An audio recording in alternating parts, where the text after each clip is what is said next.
ఎన్టీఆర్ జిల్లా పెనుగంచిపోలు గ్రామంలో శుక్రవారం ప్రజా దర్బార్ కార్యక్రమాన్ని ఎమ్మెల్యే శ్రీరామ్ రాజగోపాల్ నిర్వహించారు. మండలంలోని పలు గ్రామాల నుంచి ప్రజలు ఈ కార్యక్రమానికి హాజరై పలు ఆర్జీలు సమర్పించారు.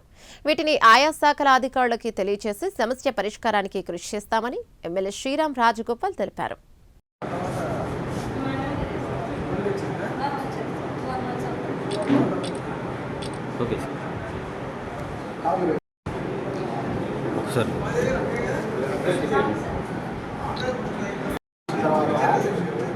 వాళ్ళకి ఇప్పుడు పాస్బుక్లు వస్తుంటే పాస్బుక్లు ఉన్నాయి.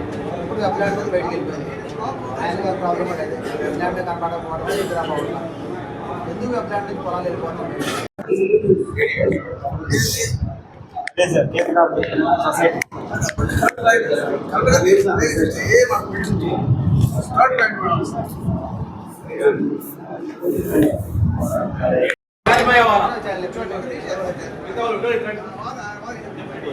ఏమండి, మాది దేవస్థానము ఈ క్రాప్ దాటలేదు. రేపు మొక్కజొన్నలు అమ్ముకోవాలా, ధాన్యం అమ్ముకోవాలా, ఎక్కడ అమ్ముకోవాలా, ఎవరు కొంటారు? ఈ క్రాప్ టైం అయిపోయింది అన్నారు. నెల రోజుల మధ్య వెంటబడుతున్నాం మిమ్మల్ని. ఈ క్రాప్ చేయండి, ఈ క్రాప్ చేయండి అని. మాకు లాగిన్లోకి రాలేదంటున్నారు. రాకపోతే తీసుకోవాల్సిన బాధ్యత ఎవరిది? మీరు పై ఆఫీసర్కి ఎవరికి లెటర్ పెట్టారు?